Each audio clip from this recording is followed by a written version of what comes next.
Bonjour à toutes et à tous. Alors, je suis chargé de dire deux mots pour introduire donc cette table ronde inaugurale, mais je voudrais juste avant, non pas me lancer dans un grand discours, je vous rassure, mais vous remercier d'être si nombreux ce soir, parce que c'est extrêmement réjouissant. Je ne m'en rendais pas compte quand j'étais assis, mais alors maintenant que je me suis levé, je vois que vous êtes très très nombreux. Merci, parce que quand on prépare un festival, on fait en sorte que le programme soit le plus riche et intéressant possible, c'est ce qu'on espère. Mais enfin, le plus important, c'est que les gens soient au rendez-vous, c'est-à-dire c'est vous, c'est le public. Donc on espère que vous serez contents, mais vraiment c'est très réjouissant. Alors pour cette table ronde, pour lancer en fait le festival, on a souhaité justement prendre du recul, de la distance sur des questions d'actualité très, très urgentes. Et donc pour cela, on a demandé à deux anthropologues de dialoguer, peut-être de débattre sur les questions que posent aujourd'hui les questions liées à la nature. Alors pour cela, on aura d'une part Philippe Descola, que vous connaissez toutes et tous, qui est professeur au Collège de France, spécialiste de l'Amazonie, mais qui est aussi l'auteur d'une œuvre majeure de l'anthropologie contemporaine qui nous a aidés à repenser les relations que les sociétés entretiennent avec les différentes sociétés humaines, avec la nature. Et puis nous aurons Judith Schelle, qui est anthropologue aussi, qui est directrice d'études à l'EHESS et qui est installée ici à Marseille au centre Norbert Elias. Et pour animer le dialogue, pour les faire débattre, nous aurons Julie Clarini, journaliste au Monde, spécialiste des idées, des essais, qui sait parfaitement ce que c'est que de faire circuler les savoirs des sciences sociales dans l'espace public. Et nous la remercions beaucoup d'avoir accepté de participer à ce débat, de même que nous remercions donc nos deux intervenants. Merci à vous.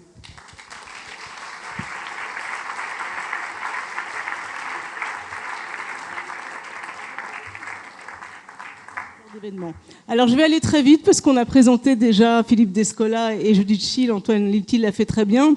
On va juste les écouter jusqu'à 19h30, dialoguer tous les deux, dialoguer autour du thème qui est celui de cette année, donc qui est la nature, en finir à la nature, et puis chemin faisant, je l'espère, et essayer de comprendre ce que c'est une science sociale, ce que ça fait et peut-être à quoi ça sert. En tout cas, disons l'anthropologie, puisqu'on a ici deux représentants de cette discipline avec nous. Alors, je vais aller très vite et je vais aller tout de suite au plus chaud, si j'ose dire, et d'ailleurs sans mauvais jeu de mots, à l'actualité. Philippe Descola, on est au surlendemain du sommet pour le climat de l'ONU.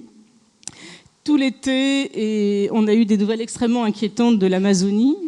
Je crois que le niveau de déforestation, la déforestation cette année a augmenté de 88%. Elle était déjà inquiétante l'année dernière, elle a quasiment doublé cette année. Est-ce que vous êtes inquiet, très inquiet, ou finalement ce sont des phénomènes médiatiques dont il faut se méfier ? Il y a des effets de seuil. Ça fait très longtemps que l'Amazonie brûle. Je me souviens, il y a quelques années, il y a presque 20 ans, j'avais atterri dans une grande ville de Lacre, tout à fait dans l'ouest du Brésil. Et c'est un avion de ligne, mais il n'y avait pas d'atterrissage automatique. On a dû tourner pendant plus d'une demi-heure avant que la fumée se dissipe pour que l'avion puisse atterrir. Donc ce n'est pas un phénomène nouveau. Il y a un effet de seuil. Avec l'élection de Bolsonaro, les limites ont été franchies en sorte. Et les représentants de l'agrobusiness et les grands propriétaires terriens ont vu dans cette élection la voie libre, en quelque sorte, pour changer de régime, de vitesse dans la déforestation. Et de ce point de vue-là, je voudrais juste mettre l'accent sur quelque chose d'important.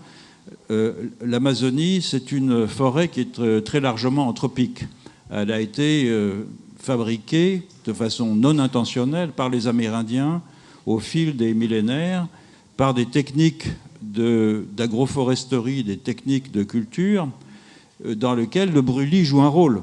C'est-à-dire on crée une clairière, on va brûler la végétation et planter dans cette clairière à la fois des plantes cultivées, puis des plantes qui ont été transplantées, des plantes sylvestres qui ont été transplantées de la forêt.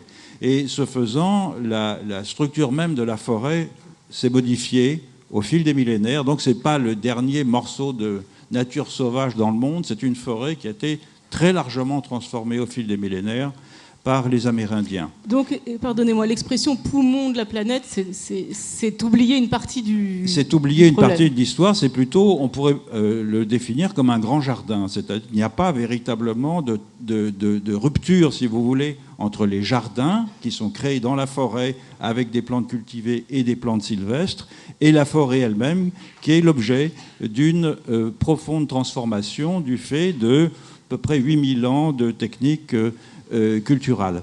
Et la différence qu'il y a entre ce brûlis qui permet de stocker les sédiments, les nutriments de la végétation. En général, l'Amazonie, c'est des sols pauvres. Et elle ne devient fertile, c'est-à-dire qu'on ne peut la cultiver que grâce à la litière végétale qui se décompose et qui forme de l'humus. Et les techniques horticoles des Amérindiens exploitent comme d'ailleurs toute l'horticulture tropicale dans la ceinture intertropicale, exploite cette caractéristique et utilise les nutriments de la cendre, stockés dans la cendre, qui vont remplacer la litière végétale. Ce que font les grands propriétaires terriens lorsqu'ils brûlent la forêt, d'abord pour y mettre du bétail, c'est de transformer complètement ce système en faisant des lignes de défrichement de front qui rendent impossible la régénération de la forêt. C'est donc un changement d'échelle considérable qui aboutit non seulement à ce que l'environnement créé par les Amérindiens disparaît à grande vitesse, mais que aussi les sols sur lesquels on a longtemps cultivé grâce à cette technique extrêmement ingénieuse sont en train de se désagréger, de se détruire progressivement. Alors, vous connaissez cette forêt depuis la fin des années 70, où vous allez faire votre terrain là-bas. Vous y restez d'ailleurs plusieurs années. Mis bout à bout, ça fait un sacré paquet de temps. Vous en sortez une thèse que vous soutenez avec Claude Lévi-Strauss qui s'appelle La nature domestique et dont vous m'avez appris à l'instant qu'elle était rééditée. Et puis, quelques années plus tard, ce magnifique livre de littérature, je rajouterais même pas savante, pour moi c'est de la littérature, Les Lances du crépuscule, que je conseille à tout le monde, si c'est déjà fait, de lire. Alors j'ai une question peut-être un peu naïve et générale, mais cette forêt que vous connaissez, ce coin de forêt que vous connaissez, c'est-à-dire le domaine des Jivaro-hachoirs qui sont du côté de l'équateur, je crois, est-ce que vous l'avez vu changer en maintenant presque 40 ans vous y êtes retourné plusieurs fois? Est-ce que ça change à l'œil nu? Moins que dans d'autres parties de l'Amazonie, et pour une bonne raison. C'est que les Hachoirs et leurs voisins Chouars, nous y étions avec ma compagne Anne-Christine Taylor il y a quelques mois encore, sont des guerriers. Ce sont des gens qui ont su aussi exploiter la réputation de bellicosité qui les entoure. Les Jivaros, ils sont connus dans le monde entier, pour maintenir, pas toujours avec succès d'ailleurs, mais en tout cas pour essayer de maintenir une frontière qui ne soit pas trop poreuse. Il ne s'agit pas de vivre en autarcie. L'actuel président de l'ensemble des communautés amérindiennes de la totalité de l'Équateur, donc il y a un grand nombre de groupes ethniques, est un jeune Hachoir que j'ai connu enfant. Et donc ils savent très bien utiliser les moyens que le monde moderne leur donne pour défendre leur place dans cet environnement. Ils sont très nombreux aussi, relativement nombreux, si vous voulez, pour des populations de forêt. Les Jivaro, c'est un terme qui récuse maintenant, mais disons les gens qui parlent cette langue, le Jivaro, en Équateur et au Pérou sont ils sont plus de 100 000. Et donc la possibilité qu'ils ont de résister à la spoliation territoriale, à l'invasion des terres, aux menaces que font peser l'exploitation minière, l'exploitation pétrolière, etc., est plus grande que si, lorsque c'est le cas au Brésil, quelques centaines d'Amérindiens localement obtiennent quelquefois une réserve. Ils ont beaucoup de mal, même si légalement ils sont une des terres protégées, à se protéger en fait de l'invasion effective par des milices des propriétaires terriens. Donc, de ce point de vue-là, ça a moins changé dans cette région qu'ailleurs, et pour des bonnes raisons. C'est que quand on se défend, eh bien, maintenant on se défend, d'ailleurs, les Gévauds se défendent contre des compagnies. L'ennemi principal, ce sont des compagnies minières chinoises. C'est-à-dire que les ennemis varient au fil du temps. Alors, vous racontez dans vos livres que vous êtes parti là-bas parce que c'était un monde clos. En tout cas, c'est comme ça que ça vous apparaissait à l'époque. Je vais donner la parole à Judith Schill, qui, elle, a alors un terrain, je ne sais plus si Antoine Lilti l'a dit, mais qui est le contraire d'un monde clos, en tout cas qui, pour nous, dans notre imaginaire, est juste un endroit qu'on traverse, qui est le Sahara. Vous savez, ce qu'on se représente comme un grand vide qu'on traverse pour aller d'une partie de l'Afrique à l'autre. Est-ce que vous pourriez nous dire justement, est-ce que vous avez peut-être le vide, c'est peut-être le vide qui rapproche vos terrains de recherche à Philippe Descola et vous, c'est-à-dire ces espaces où on imagine qu'il n'y a personne? Peut-être, je pense qu'il y a peut-être plus de parallèles qu'on ne le penserait. C'est-à-dire, oui, il y a peu de gens. Déjà, c'est évident et ça a l'air très banal, mais ça veut quand même dire des choses sur la façon de vivre, la façon d'appréhender le monde où on vit. Il y a aussi des compagnies minières chinoises, d'ailleurs, qui font des grands dégâts. Il y a aussi disons, des points de vue externes qui voient cet espace, surtout un espace surtout vide, rempli de ressources, donc où on peut aller se couper sa partie dans le gâteau et essayer de mettre la main dessus. Donc je pense que les deux, c'est des régions qui ont toujours attiré des convoitises énormes, qui sont présentées comme des frontières de l'humanité où tout est à faire, où l'homme, surtout l'homme occidental, et je dis l'homme peut trouver son potentiel et créer ce qu'on peut appeler de la civilisation. Et puis c'est aussi des endroits du coup où les gens ont toujours été, peut-être pas conscients, mais ils ont toujours eu à composer avec l'image qu'on avait d'eux, et qui est une image qui est très liée à l'idée de la nature d'une certaine façon. L'idée, comme l'Amazonie n'est pas créée, n'est pas une nature pas créée, mais c'est un système qui a toujours inclus les hommes. On peut dire la même chose du Sahara. Le Sahara n'est pas la nature intouchée, même au plus loin du Sahara, il y a des gens qui ont fait des choses, qui ont créé des niches pour pouvoir vivre avec les animaux qui sont là, avec les organismes qui sont là. Donc c'est aussi une nature créée. Même si nous, on a l'image des dunes de sable vides, c'est pas des endroits vides de vie, mais c'est des endroits qui ont créé des moyens de vivre qui sont différents des nôtres et qui, du coup, nous attirent en tant qu'anthropologues et nous permettent de poser des questions autrement, des questions qui nous intéressent tous. Donc, d'une certaine façon, c'est des endroits très loin, mais des endroits qui sont très proches de nous et qui devraient l'être. Oui, ce sont des endroits relativement difficiles aussi pour les anthropologues, avec des conditions de vie qui sont pas évidentes, en tout cas quand on est habitué du confort moderne urbain. Pourquoi est-ce que on reposera la question à Philippe Descola tout à l'heure pour l'Amazonie, pourquoi est-ce qu'on choisit quand on est une jeune anthropologue d'aller au Sahara, de choisir le Sahara comme terrain de recherche? Bon, il y a toujours deux réponses d'une question. Enfin, comme tous, on fait des choix et souvent il y a des raisons qui ne sont pas vraiment des bonnes raisons après, qu'on ne met pas sur le CV. Il y a des raisons pratiques. J'ai habité en Afrique de l'Ouest, j'y suis rentrée en stop pour reprendre des études et du coup j'ai traversé le Sahara et ça m'a impressionnée parce que en gros j'ai rien compris. Et moi j'ai fait des études d'anthropologie et je pense que c'est ça le but de l'anthropologie, c'est de poser des questions fondamentales sur comment on pense le monde, comment on nous pense nous et le monde entier. Et dans le but de déstabiliser ce qu'on a l'habitude de penser, nous. C'est-à-dire, on est comme des poissons dans l'eau de nos imaginations, des catégories qu'on pense fondamentales, vraies, universelles. Et la seule façon de s'en défaire, c'est d'aller très loin pour se rendre compte que c'est très spécial, c'est particulier, c'est le résultat de notre histoire à nous. Et du coup, d'aller très loin, d'aller dans un endroit qui sont très différents, qui forcent je ne dirais pas par la nature, mais par le moyen de vie qui est très différent, à nous poser des questions tous les jours sur les catégories les plus basiques, sur ce qui est une femme, ce qui est un enfant, ce qui est, là on est là, ce qui est la nature, nous permettent après de revenir et justement de réfléchir, pas qu'on s'est trompé, mais pourquoi on pense comme on pense. Et évidemment, la façon qu'on a de penser, nous, qu'on partage plus ou moins ici, ne marche pas très bien. On a vu, on nous a menés, donc d'aller loin, d'aller vers les frontières, ça nous permet de revenir, de réfléchir. Donc il y a des raisons contingentes, si on veut, il y a aussi des raisons scientifiques pour s'épousser. Et je pense que l'anthropologue doit d'une certaine façon toujours chercher à se rendre vulnérable, parce que c'est dans la vulnérabilité qu'on est insécure, qu'on commence à réfléchir des choses basiques.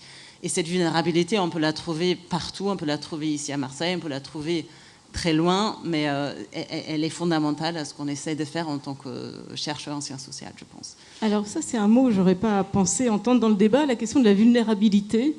Philippe Descola, quand vous partez, vous êtes jeune homme, vous partez donc en Équateur, et là aussi, vous cherchez une forme de vulnérabilité. Il y a quelque chose comme ça qui est en jeu.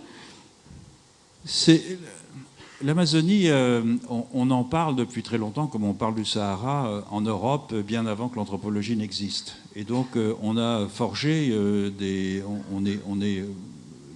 Européens se sont forgés des conceptions qui se sont transmises au fil des siècles et dont nous sommes les dépositaires. Et alors, pour l'Amazonie, il y a deux histoires qui dominent depuis le XVIe siècle. C'est d'abord que ce sont des gens qui sont très près de la nature. Alors, parce que ils vivent dispersés, et les façons d'envisager cela sont soit positives, soit négatives. Soit ce sont des philosophes nus, comme les définissait Montaigne, qui vivent des fruits qu'une nature généreuse leur dispense, et qui passent leur journée à discuter de problèmes philosophiques en se balançant mollement dans des hamacs. Ou bien ce sont des brutes sanguinaires qui s'entretuent, qui se mangent, et qui sont donc, dans l'un et l'autre cas, au fond, des appendices de la nature. Ça, c'est quelque chose qui court depuis le XVIe siècle, au fond, jusqu'au XXe. Et cette constance, au fond, dans la vision qu'avaient les Européens des populations des basses terres de l'Amérique du Sud, m'avait intéressé. Et c'est pour ça que moi, je suis parti là-bas, non pas en quête de primitivité ou d'authenticité, mais simplement pour essayer de comprendre comment des gens s'adaptaient à un environnement, à un milieu qui, en l'occurrence, n'avait pas été beaucoup transformé. Il n'y avait pas de salariat, il y avait peu d'outils métalliques, il n'y avait pas les gens ne travaillaient pas dans des plantations. Donc c'était vraiment à l'écart du monde. C'était pour ça que cette région m'intéressait. Et une hypothèse que j'avais faite, c'est qu'au fond, l'autre courant de pensée qui avait marqué les Européens, c'était le fait que les Amérindiens n'avaient aucune des institutions reconnaissables au moyen desquelles on définissait une société civile en Europe. Il n'y avait pas de religion, il n'y avait pas d'État, il n'y avait pas même dans beaucoup de cas, il n'y avait pas de village, il n'y avait pas de groupe, ce qu'on appelle, nous, anthropologues, des groupes de filiation, des gens qui se organisent en groupe fondés sur la descendance, etc. Et donc ils vivaient dispersés dans la forêt, sans aucune des institutions reconnaissables. On disait au XVIe siècle, sans foi, sans loi, sans roi. Et l'hypothèse que j'avais vaguement formulée, c'était peut-être que les deux étaient combinés. C'est-à-dire que le fait qu'on les voyait comme étant, au fond, comme des appendices de la nature d'un côté et sans institution de l'autre, signifiait que pour eux, ce que j'appelais encore la nature à l'époque, était au fond inclus à l'intérieur de la sphère sociale, ou à l'inverse, que la société était en partie naturalisée aussi, et donc que les non-humains constituaient des interlocuteurs sociaux de même nature que les humains. Et pour ça, effectivement, le vide est important. C'est-à-dire que quand on sort d'une maison à Tchouar, on peut marcher pendant 40 km avant de trouver un autre humain. Même chose au Sahara. Et qu'est-ce qu'on a? Alors là, c'est un peu différent du Sahara. On a des dizaines de milliers de formes de vie avec lesquelles on est en contact, en interaction constante. Ce vide, il faut le souligner aussi, il est en partie créé, c'est-à-dire que ça a été l'effet du grand choc des maladies infectieuses après la conquête qui a disloqué cet univers en éliminant à peu près entre 80 et 90% de la population. Donc les Indiens d'Amazonie qui sont soumis maintenant à la spoliation territoriale, aux invasions par les milices des grands propriétaires terriens, etc., ont connu, au fond, depuis plusieurs siècles, l'expérience de la catastrophe. Ils sont beaucoup plus que nous, au fond, comme c'est le cas, je crois, pour beaucoup de populations qui vivent à la périphérie de la modernité, disons, dans le monde. Ils sont peut-être beaucoup mieux préparés que nous à affronter la catastrophe, parce que la catastrophe, ils la subissent depuis beaucoup plus longtemps que nous, par le contact colonial avec les puissances européennes en particulier. Mais alors si je m'apprêtais à vous poser une question, ou à vous essayer de vous extorquer un aveu, c'est que tous les deux, finalement, vous étiez quand même des anthropologues types, c'est-à-dire l'idée que le grand public se fait de l'anthropologue, c'est-à-dire celui qui va très loin, et donc que vous avez quand même au fond de vous un goût pour l'exotisme. Et quand je vous entends, je me dis que vous avez plutôt un goût pour la désorientation, c'est-à-dire arriver quelque part où on va rien comprendre. C'est ce que disait tout à l'heure Judith Schill. C'est ça qui vous intéresse? Oui, je pense en partie, c'est ça ce qui fait tilter, ce qui motive. Et je pense, mais comme j'ai dit, c'est quelque chose qu'on peut trouver. On n'a pas besoin de voyager, d'aller très loin, forcément. Oui, mais vous, quand même, vous choisissez d'aller très loin. Oui, c'est clair. C'est un choix personnel. Après, il faut dire que le Sahara est très différent de l'Amazonie dans le sens où, oui, on a l'impression que c'est vide, mais c'est pas du tout des gens qui sont en marge de la modernisation. Moi, j'ai travaillé avec des trafiquants de cocaïne, si vous voulez, en partie, et d'autres commerçants du Sahara. Ça reste des Sahariens qui ont aussi, c'est aussi des pasteurs, c'est aussi autre chose. Et je pense pas que ça soit un changement très récent. C'est des gens aussi qui ont connu la catastrophe ou les crises. C'est des sociétés qui sont toujours en crise. Et pour des fois des raisons environnementales, mais qui vivent dans une région difficile et qui ont su s'adapter à ne pas pouvoir prévoir quoi que ce soit. Donc c'est des gens très flexibles. La grande réponse qu'ils ont trouvée, c'est la mobilité, c'est la flexibilité. On parle des sédentaires, des nomades. Au Sahara, souvent c'est vraiment des formes très fluides. Les gens s'inventent commerçants, ils s'inventent migrants aujourd'hui. Il y a des catégories qui ne sont jamais juste les catégories qu'il faut. On arrive toujours en retard parce que la réalité elle change très vite. Donc dans ce côté, c'est des gens qui sont posés à côté peut-être, mais qui sont très très conscients de la modernité par ce fait, parce qu'ils sont marginaux. Donc c'est des mouvements, c'est des sociétés pas du tout closes, c'est des sociétés en mouvement, en interrelation, et ça a toujours été comme ça, dans le sens où même si on essaie de trouver des idées ou la provenance des idées, les idées sont toujours déjà là. Donc il n'y a pas non plus l'État, mais l'idée de l'État est là, parce que c'est des sociétés islamisées, avec une littérature de plusieurs siècles, avec des manuscrits, c'est des gens qui ont toujours été en contact avec nous, avec le monde, avec l'Afrique subsaharienne.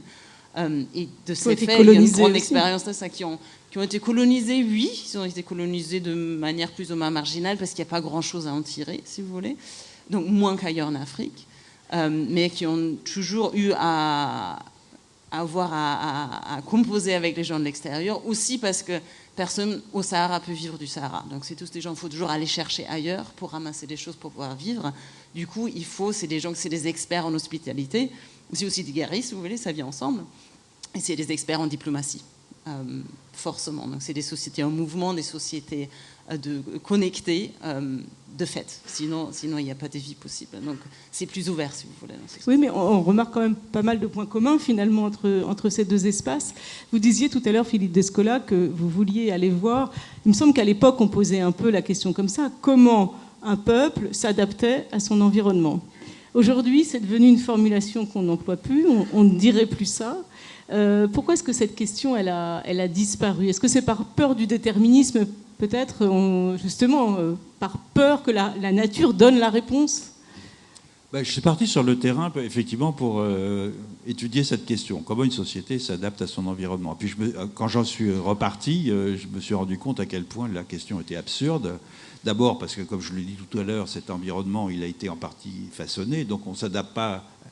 C'est une niche écologique qui a été créée par les Amérindiens. Mais surtout, ce que j'appelais encore la nature, je suis philosophe de formation, donc la nature joue la culture, ces concepts jouent un rôle central dans la pensée européenne. Et tous ces concepts que j'avais emmenés avec moi dans ma musette d'ethnographe ont volé en éclats. Et la vulnérabilité dont tu parlais tout à l'heure, c'est bien ça. C'est une vulnérabilité, c'est pas une vulnérabilité physique, on risque pas plus en Amazonie qu'on risque n'importe où ailleurs. C'est une vulnérabilité conceptuelle, mentale, d'un confort intellectuel qui tout d'un coup vole en éclats. C'est ça qu'on va chercher, c'est-à-dire on va quelque part pour être secoué, sortir de ces certitudes, sans savoir véritablement comment ça va aller. C'est pour ça que j'ai quitté la philosophie aussi, pour faire du terrain. Et ça a marché. Ça a marché parce que la plupart des concepts que j'avais emmenés avec moi, comme je l'ai dit tout à l'heure, se sont révélés inopérants. Et l'un des résultats, au fond, de ce long terrain, c'est que quand je suis revenu en France, d'abord j'ai trouvé que j'étais beaucoup plus inconfortable en France que ça. Je crois que c'est le cas de beaucoup d'anthropologues qui ont fait un terrain un peu profond, si je puis dire. C'est que ce qui m'a particulièrement frappé, c'est donc j'étais dans une société où il n'y avait pas de marché, il n'y avait pas d'argent. Et j'étais frappé en revenant par ce que Marx a appelé le fétichisme de la marchandise, c'est-à-dire le fait que les relations entre les gens sont médiatisées par des marchandises. Ici, j'avais appris ça comme philosophe, je savais ce que c'est, j'étais capable de faire un cours là-dessus, mais ça m'a sauté au visage, c'est devenu insupportable. Insupportable, ça continue à l'être d'ailleurs. Et c'est des choses, c'est des expériences de ce type-là. C'est donc ça n'a rien à voir avec l'exotisme en fait. On est plongé dans un bain qui vous bouleverse complètement et qui va déterminer par la suite l'ensemble des questions qu'on va se poser et la direction de recherche que l'on va mener. Et l'une des découvertes que j'ai faites là-bas, c'est qu'effectivement la nature, ça n'a aucun sens. C'est un concept qui pour les Amérindiens ne signifie rien. Il n'y a aucune façon de traduire le mot nature dans une langue amérindienne, d'ailleurs comme dans la plupart des autres langues humaines en dehors des langues européennes, et que donc cette idée de nature qui a joué un rôle si important chez les modernes à partir du XVIIe siècle, même un peu avant dans les images par exemple, a joué au fond le rôle d'un coagulant. Heidegger l'avait dit d'une certaine façon, c'est un concept qui est très intéressant parce que c'est un concept vide mais qui permet de structurer, de définir par contraste tout un ensemble d'autres concepts. Donc c'est des systèmes d'opposition, la nature et l'art, la nature et la société, la nature et la culture, la nature et le droit, etc. etc. Et on se rend compte, je me suis rendu compte en revenant à quel point à la fois ce concept était complètement eurocentré et en même temps avait joué un rôle absolument central dans la définition que les modernes en Europe s'étaient donnés eux-mêmes et de leur trajectoire historique. Et le projet la vulnérabilité, en fait, s'est transformée en un projet scientifique et politique, d'une certaine façon. À mon retour, je me suis dit, puisque la nature n'existe que pour les Européens, il faut essayer de comprendre ce que c'est pour les autres, pas simplement en Amazonie, mais ailleurs. Donc c'est devenu ce que j'ai fait à l'école des hautes études en sciences sociales, parce que j'étais, avant d'être au Collège de France, et même lorsque j'y étais encore, à l'école des hautes études en sciences sociales. Alors, Judith Schill, cette question qu'on avait dans nos manuels, comment l'homme s'est adapté à l'environnement, avec un petit côté Montesquieu derrière, elle disparaît aujourd'hui, j'ai l'impression, de l'anthropologie. Mais au profit de quoi alors? Comment est-ce qu'on parle de la nature? Est-ce que ça veut dire je pensais à ce que vous disiez tout à l'heure, est-ce que ça veut dire qu'au lieu de se dire en fait la vie est rude parce qu'il n'y a pas assez de calories par jour, on se dit on va plutôt regarder quand est-ce que les gens considèrent qu'ils vivent bien? C'est ça, en fait on change le rapport à la nature, on essaye de le désobjectiver, de le subjectiver. Oui, enfin, je pense déjà vraiment de l'opposition culture-nature, on n'en parle plus. On en parle peut-être pour comprendre l'histoire de l'Europe, mais je pense qu'on a compris que ce n'est pas quelque chose qu'on peut projeter ailleurs. Après, il y a des travaux on essaie de comprendre ce que c'est la nature, mais comme tu l'as dit, en fait, ce n'est pas quelque chose qu'on trouve ailleurs. On ne trouve pas non plus au Sahara. Je t'avais raconté, quand j'étais arrivée dans le sud algérien, j'ai aidé une jeune fille à faire ses devoirs de français. Elle ne parlait pas très bien français. Et c'était des manuels qu'on trouve, c'est la brousse, même du point de vue d'Alger. Donc c'était des vieux manuels et il y avait un truc sur la forêt et elle ne comprenait pas ce que c'était une forêt, donc je lui disais rabab, il y a un mot arabe. Et puis elle me regarde, j'explique et puis elle sourit, elle dit ah oui c'est nakhla, c'est une palmeraie. Mais bien sûr une palmeraie c'est pas la forêt naturelle qu'on s'imagine, c'est quelque chose fait par l'homme, c'est un jardin. Et ça aussi c'est nous, parce qu'on a l'idée du paradis en arabe, c'est un jardin. Donc on a aussi cette image-là de la beauté naturelle qui est comme ordonnée et faite par l'homme. Mais il n'y a rien d'autre de ça. Donc il n'y a pas l'opposition culture-nature, il y a l'opposition des espaces de vie et puis des espaces de non-vie qui sont vides, le plein et les vides. Et la vie est souvent défini par une idée de Dieu, de baraka. On peut y vivre parce qu'il y a la volonté divine, il y a une espèce d'esprit de vie qui est là, mais aussi par le fait qu'il y a des gens qui communiquent.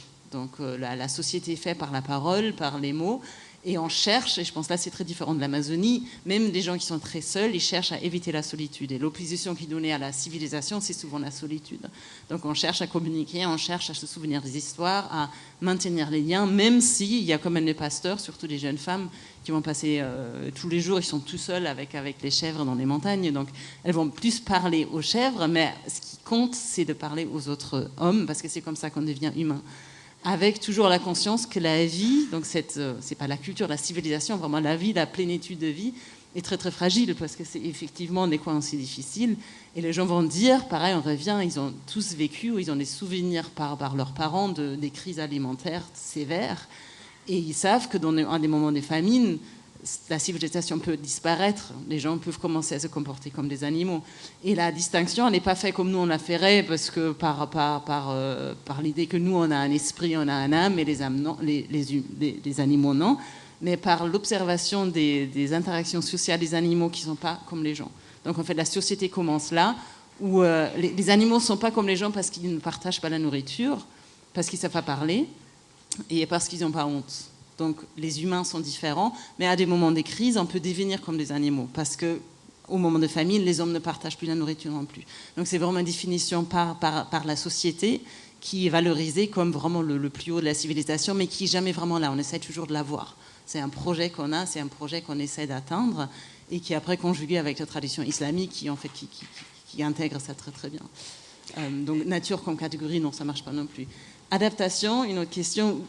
Au Sahara, on a toujours dit, oui, les pasteurs s'adaptent, ils suivent, mais bon, c'est la même histoire. Ils créent aussi des pâturages, on crée des oasis. Et il y a des sociétés qui sont complètement...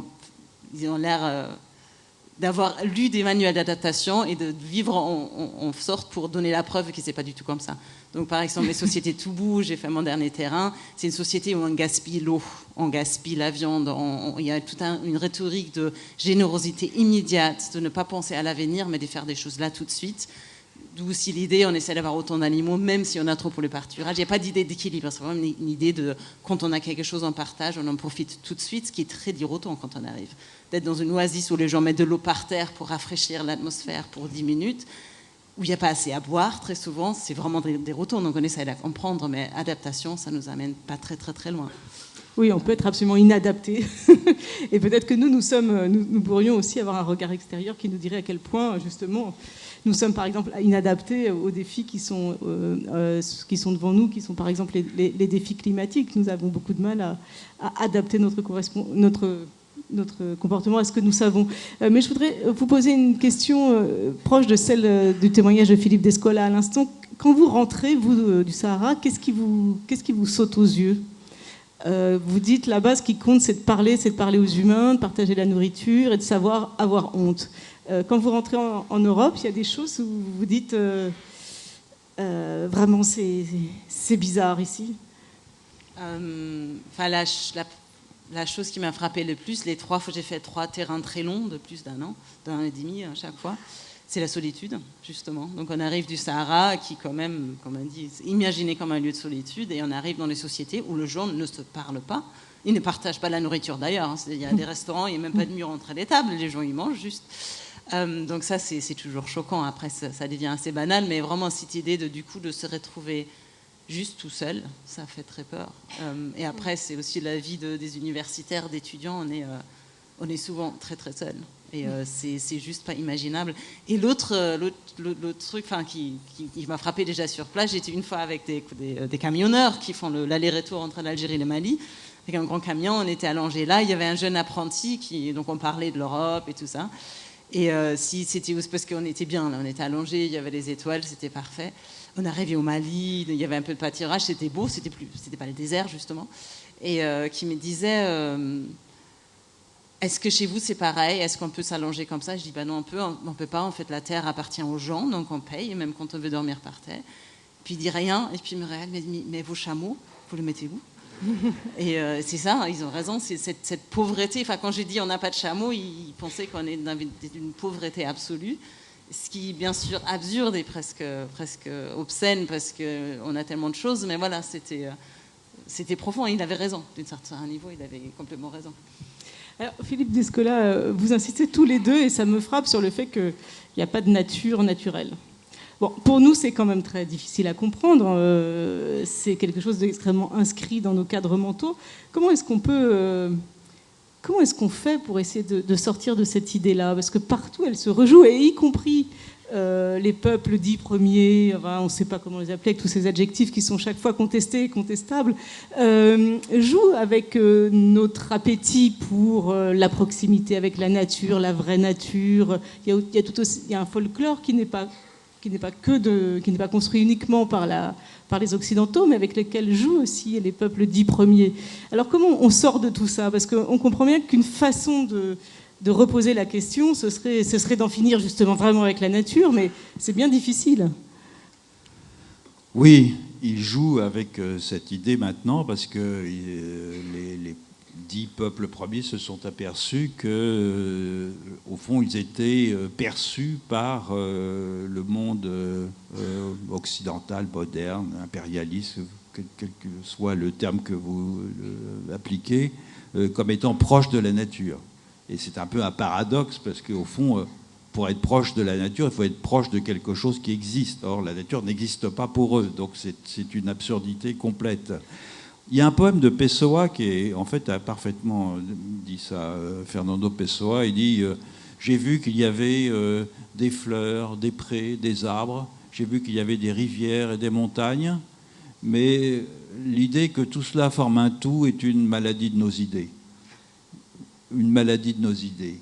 Et au fond, alors, on peut dire que c'est, comme je l'ai dit tout à l'heure, c'est un concept qui a un rôle à la fois politique, épistémologique, économique aussi, à partir du XVIIe siècle, qui joue donc un rôle central, mais dont il faudrait peut-être se débarrasser. Donc le titre est très bien trouvé, parce qu'en finir avec la nature, c'est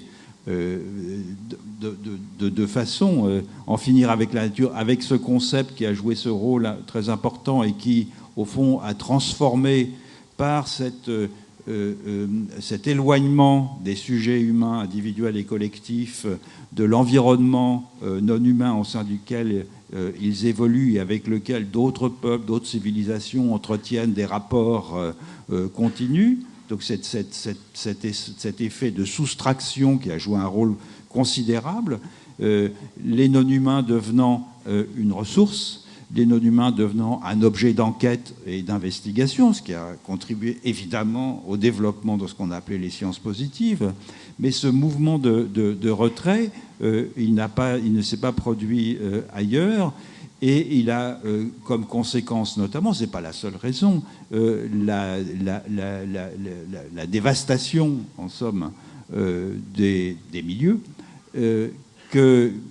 qui n'est pas non plus complètement inconnue ailleurs pour d'autres raisons, mais qui a pris une ampleur considérable. Donc en finir avec la nature, c'est en finir avec une façon de voir les choses que moi j'ai appelé le naturalisme précisément, et qui, je pense, est en partie responsable de la grave crise écologique au sens large que nous traversons.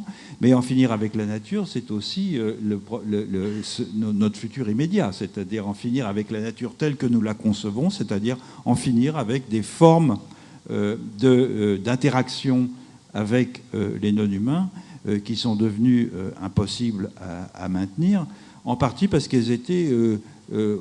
au fond, on peut faire un bref rappel historique. L'émancipation en Europe est couplée avec l'idée que la liberté individuelle et collective est rendue possible par l'enrichissement ou par la croissance des matériels, ce qu'on appelle maintenant la croissance, tout simplement, le taux de croissance. Et cette promesse d'un couplage entre les deux, il est devenu maintenant évident qu'elle n'est plus possible. C'est-à-dire qu'elle était fondée sur une exploitation des ressources conçues comme illimitées, avec des progrès conçus comme illimités, des techniques permettant de les extraire, ces ressources. On sait maintenant que c'est plus possible. Et donc, on est confronté, au fond, maintenant, à une crise de civilisation, de modèle, quel que soit le terme qu'on peut employer, qui fait que ce sur quoi nous vivions depuis le XVIIIe siècle, au fond, n'est plus possible. Et il importe, c'est pour ça, je pense que l'anthropologie a un rôle qui va au-delà de celui de l'analyse de réalités qui peuvent paraître périphériques, etc.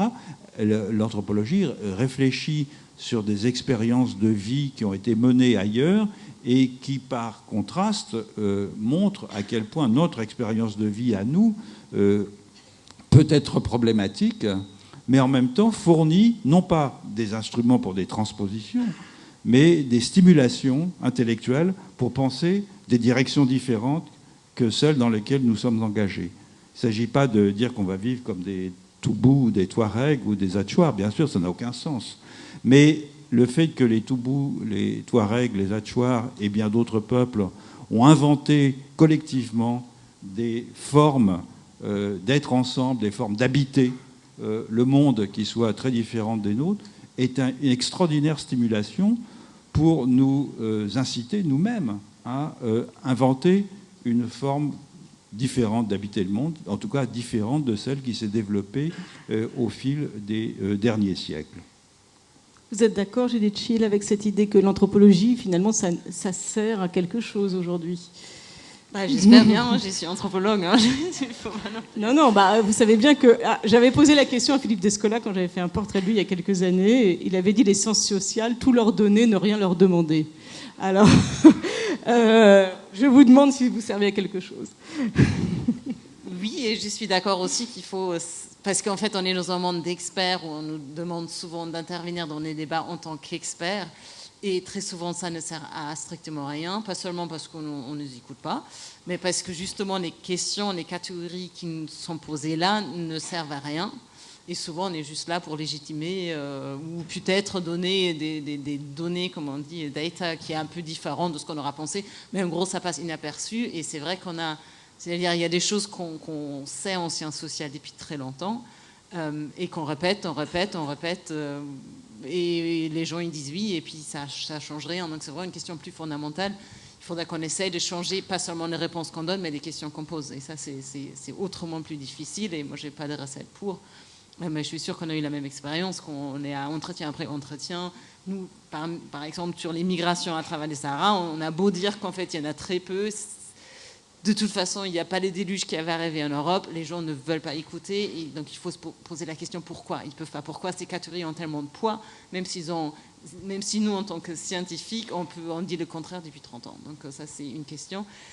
Et après, l'autre question des modèles, il y a la nature. Il y a d'autres modèles qu'on trouve au Sahara. Le modèle on a beaucoup parlé de la désertification, par exemple, qui, pareil, qui a une catégorie qui a beaucoup de poids politique, qu'il a eu depuis l'époque coloniale. Donc, déjà, qu'on se méfie un peu. Et on ne sait toujours pas trop ce que ça veut dire, ce qui aide. Souvent, les choses qui ont le plus de pouvoir, c'est des choses qu'on ne comprend pas tout à fait. Et qui sont basées, je pense, fondamentalement sur des modèles de la nature, comme des systèmes équilibrés qu'on peut calculer avec des modèles mathématiques. Donc, on peut calculer combien de chameaux, combien d'arbres, et qu'on peut réparer. Donc, on peut conserver, je pense, toutes ces idées-là. Nous, il faut montrer que ça ne marche pas. On n'est pas à un stade de l'histoire du monde où on peut conserver des choses. Tout bouge, tout change, et on a du mal à essayer de comprendre ça, mais ça veut dire qu'il faut trouver des nouvelles solutions. Le Sahel est la région du monde avec le taux démographique de croissance démographique le plus élevé du monde. Donc le Sahara va changer, le Sahel va changer. Ça ne veut pas dire que c'est un problème, mais il faut qu'on se défasse des modèles d'équilibre en faisant abstraction des hommes et qu'on essaye de trouver justement des moyens de vivre ensemble. Et ça, on ne peut pas le faire en posant les mêmes questions. Justement, il faut trouver d'autres questions. Il faut vraiment bouger les frontières des catégories qui nous servent à rien en ce moment. Alors Claude Lévi-Strauss, c'est une citation que vous aimez bien, que vous connaissez. Philippe Descola, Claude Lévi-Strauss disait, alors je ne la connais pas parfaitement, mais grosso modo que l'anthropologie c'était une science révolutionnaire. Face finalement à ces défis qui sont des défis énormes pour l'humanité aujourd'hui, c'est vrai qu'on vous entend tous les deux en train de nous expliquer qu'il faut revoir les questions avant de trouver les réponses, qu'il faut s'interroger sur ces mots, non seulement ces grandes catégories qui nous habitent, mais aussi ces mots qui nous font ces notions qui nous font penser le monde, hein, par exemple la nature naturelle ou la désertification. Il vient d'avoir un grand sommet à New Delhi sur la désertification. Donc si on écoute Judith Schill sur une chose, on n'est pas trop sûr de la définition qu'on peut lui donner. Donc vous êtes là pour nous dire, en fait, à nouveau, finalement, désorientez-vous pour trouver la bonne voie. Oui, absolument. L'ethnologie comme science révolutionnaire, c'est un petit texte qui est sorti il n'y a pas très longtemps, qui est une conférence que Lévi-Strauss a donnée devant un groupe de la CGT, à l'époque où il était encore un intellectuel socialiste, disons. Il était de retour du Brésil, de passage en France, je crois que c'est 37 ou 38, et à l'époque où il y avait un conflit au sein de la CGT entre la SFIO et le Parti communiste, pour savoir qui allait remporter le morceau. Et lui a donc parlé devant des militants et des cadres de la CGT. Il a développé l'idée que c'était une science révolutionnaire parce qu'avec le recul qu'elle nous permettait, elle nous incitait à regarder nos propres institutions avec un regard détaché et donc à juger de leurs qualités et surtout de leurs défauts. Et je pense que c'est une expérience que tous les ethnologues ont ressentie en vivant de l'intérieur, au fond, des formes de vie sociale qui diffèrent sur bien des plans des nôtres.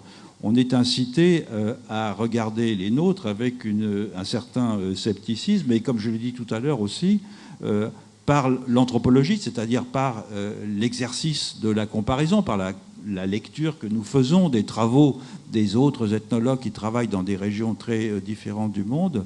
Nous sommes confrontés en permanence, comme le sont les historiens aussi, bien sûr, à cette diversité des solutions et des expériences qui ont été menées pour vivre ensemble, pour habiter le monde, avec des critères qui sont totalement différents des nôtres. Et de ce point de vue-là, effectivement, cette désorientation nous incite à nous réorienter pour savoir, comme le disait Bruno Latour dans un petit livre, où atterrir maintenant, c'est-à-dire sur quelle terre devons-nous atterrir et de quelle façon.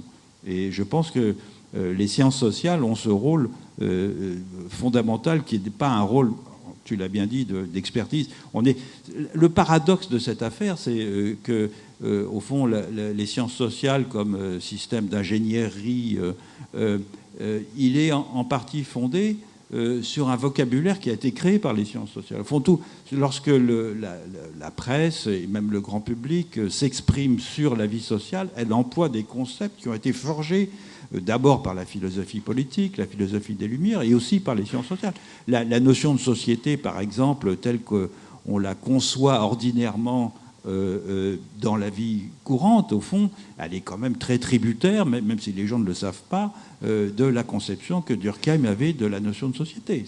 C'est un paradoxe que finalement on nous pose des questions qui sont mal formulées, mais qui sont formulées essentiellement à partir des concepts que les sciences sociales elles-mêmes ont produites. Et donc on est dans cette situation constamment ambiguë, au fond, de répondre à des questions qui sont mal posées, mais avec des concepts que, par ailleurs, nous nous efforçons aussi de transformer. C'est-à-dire, je fais partie de ceux qui pensent que la notion de société, telle que Durkheim l'avait définie, comme une instance quasiment transcendante, regroupant les humains et à partir de laquelle, au fond, le reste du monde peut être appréhendé par ce que les catégories de la vie sociale permettent de penser le monde, cette notion n'est plus tellement adaptée, au fond, aux analyses que nous produisons. Et donc, je pense que peut-être la façon dont nous faisons des sciences sociales maintenant aura peut-être un effet dans quelques années, je l'espère en tout cas, et notamment pour cette question. Alors si c'est dans 200 ans, ça sera trop tard. Voilà, le destin de l'humanité sera peut-être joué, tout sera joué. Judith Schill, je trouve intéressant vraiment qu'on conclue cette discussion sur l'idée que, et d'ailleurs même nous journalistes, enfin la société de manière générale, voilà que j'emploie un grand concept inadéquat, nous tous employons justement, nous vous posons des questions avec des mots qui charrient une histoire et sans doute une forme de décalage par rapport aux réalités d'aujourd'hui. Comment est-ce qu'on peut se battre quand on est de l'autre côté, c'est-à-dire quand on a justement compris un certain nombre de choses et qu'on est au fait de la science, de ce que les sciences humaines font aujourd'hui, pour essayer d'échapper à ces pièges-là? Parce que, bon, évidemment, il y a la Tour d'Ivoire, et puis il y a quoi alors? Comment faire des festivals? Des rencontres. Bien sûr, c'est aujourd'hui que le monde va changer. C'est difficile, je voudrais bien avoir la réponse. Après, j'y ai pas pensé, c'est vrai qu'on est victime de notre propre succès d'une certaine manière, parce que beaucoup de mots lancés, c'est même pas Durkheim, l'idée de la culture qui a été lancée il y a 40 ans, qui est devenue tellement, qui explique tout et rien et tout à travers maintenant. Donc d'une certaine façon, oui, si ça a été fait une fois, on peut peut-être le refaire. Est-ce qu'on a le temps? C'est une autre question. Mais oui, non, si vous trouvez la réponse, je suis preneuse. Après, je pense qu'il faut aussi faire attention. On en parlait d'autres façons de vivre. Et là, je parlais tout vous parce que c'était mon dernier terrain. Il ne faut pas non plus projeter l'idée des écologistes chez d'autres. C'est pas du tout ce qui se passe au Sahara. S'ils peuvent, les gens, ils veulent avoir des voitures qui roulent vite et autant de chameaux que possible et le dernier smartphone et souvent ils l'ont. Donc faut pas non plus chercher tout ce qu'on ne trouve pas chez nous. Il faut pas le projeter ailleurs. Ça marche pas non plus. Donc c'est vraiment une question d'écoute, de communication, je reviens de vulnérabilité et de savoir que nous on n'a pas du tout les réponses à toutes les questions, qu'on n'en a pas du tout, on n'a même pas les bonnes questions. Donc d'humilité, c'est peut-être ça qui manque. Alors, je voudrais juste vous soumettre une citation de Margaret Mead, donc une grande ancêtre, une des premières anthropologues, qui est ce genre de citation, elle est peut-être complètement apocryphe, qu'on trouve sur les cartes postales. Mais moi, elle me trotte dans la tête très très souvent, donc je vais vous la soumettre pour votre commentaire. Elle dit « Ne doutez pas qu'un petit groupe de personnes déterminées puisse changer le monde ». Ah oui. Enfin, je crois ça depuis très longtemps. Et j'ai essayé de le faire dans ma jeunesse comme on le faisait à l'époque, c'est-à-dire effectivement en militant dans des organisations léninistes qui pensaient qu'on pouvait changer le monde de cette façon. Et moi, je pense que maintenant, on peut le changer d'une façon... Je reviens de quelques jours passés à Notre-Dame-des-Landes, et où j'ai été absolument fasciné par l'intelligence réflexive et politique de la situation que traverse ce collectif très singulier, qui est né dans une lutte contre un grand projet d'aménagement et qui maintenant cherche à se stabiliser à l'écart, en somme, des formes administratives, politiques et économiques du capitalisme, sans répéter des erreurs qui ont été faites. Et j'ai été très frappé, effectivement, du niveau de connaissance qu'avaient comment les appeler, pas des militants, des communards peut-être, c'est-à-dire, puisque c'est des communes, qui cherchent à créer une expérience politique complètement nouvelle dans laquelle la nature joue un rôle important. C'est pour ça que je m'intéresse à cet endroit depuis longtemps, parce qu'il y a une identification profonde entre les acteurs humains et non humains. Et il y a d'abord les acteurs historiques, les paysans qui ont résisté, mais ils sont plus qu'une poignée au projet d'aménagement. Et puis il y a des gens qui sont venus s'agréger à ce noyau historique. Et ils sont venus là parce qu'ils ont senti, au fond, qu'il y avait là une manière d'habiter le bocage qui était tout à fait singulière. Et j'ai eu des conversations absolument fascinantes sur l'agroforesterie, précisément, avec il y a des morceaux résiduels de forêt dans ce bocage, sur la façon dont on pouvait effectivement traiter ces morceaux de forêt avec un œil extraordinaire pour la diversité biologique et surtout un profond sentiment d'identification aux plantes et au milieu local. Donc là, c'est une expérience politique extrêmement originale qu'on peut essayer d'accompagner et qu'on peut essayer d'accompagner non pas comme un gourou, mais précisément en faisant bénéficier les gens qui l'amènent d'expériences qui ont été menées ailleurs, comme il y a d'autres expériences ailleurs Je pense aux zapatistes, aux Chiapas. Mon premier terrain était aux Chiapas avant d'aller en Amazonie et avant que les zapatistes n'existent aussi. Donc je pense que les anthropologues ont cette possibilité de circuler entre différentes formes d'expérience sociale et politique, et peut-être que les savoirs qu'ils ont pu grappiller de ci, de là, ils peuvent les faire circuler aussi, et que c'est peut-être un rôle qui n'est pas complètement idiot. Judith Schill, alors, un petit groupe de gens déterminés, d'anthropologues si possible.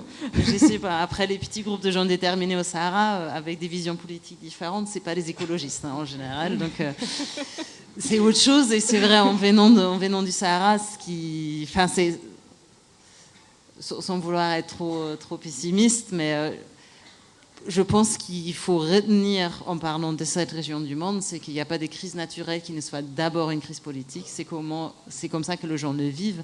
Et c'est ça les questions auxquelles il faut s'adresser. On a commencé le débat en parlant de pourquoi aller dans les endroits lointains pour faire du terrain.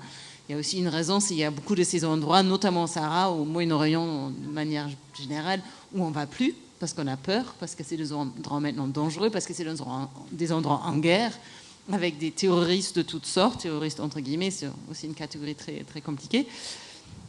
Et il faut y aller, il faut parler avec, il faut essayer de comprendre. Ça aussi, c'est des projets de société qui nous plaisent beaucoup moins que Notre-Dame-de-la-Lande, mais c'est ça aussi la jeunesse. Il faut comprendre ce que les gens veulent. Ils ont des grandes colères, il faut comprendre ça, il faut comprendre les catégories qui émergent, il faut faire avec ce qu'il y a, pas seulement avec ce qui nous plaît, mais avec ce qu'il y a sur place. Et dans cette partie du monde, c'est ça, il y a beaucoup de références à l'islam, il y a beaucoup d'autres recherches de justice sociale, et c'est ça ce qu'il faut comprendre dans leurs propres termes.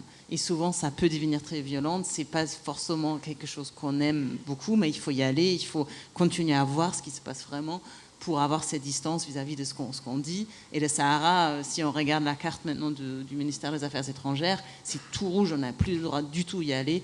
Et c'est dans ces zones-là que la modernité aussi est forgée, par rapport au traitement des migrants notamment, par rapport au traitement des gens sur place, des mines, des exploitations des ressources.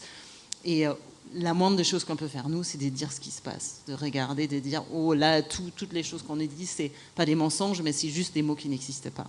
Les trafiquants d'êtres humains, tout ce qu'on veut, les terroristes islamistes, ça n'existe pas. Il faut trouver d'autres façons de comprendre, parce que pour le monde à l'avenir, il faut d'abord savoir arriver à se parler, à se communiquer, même à travers toutes les frontières qu'il peut y avoir.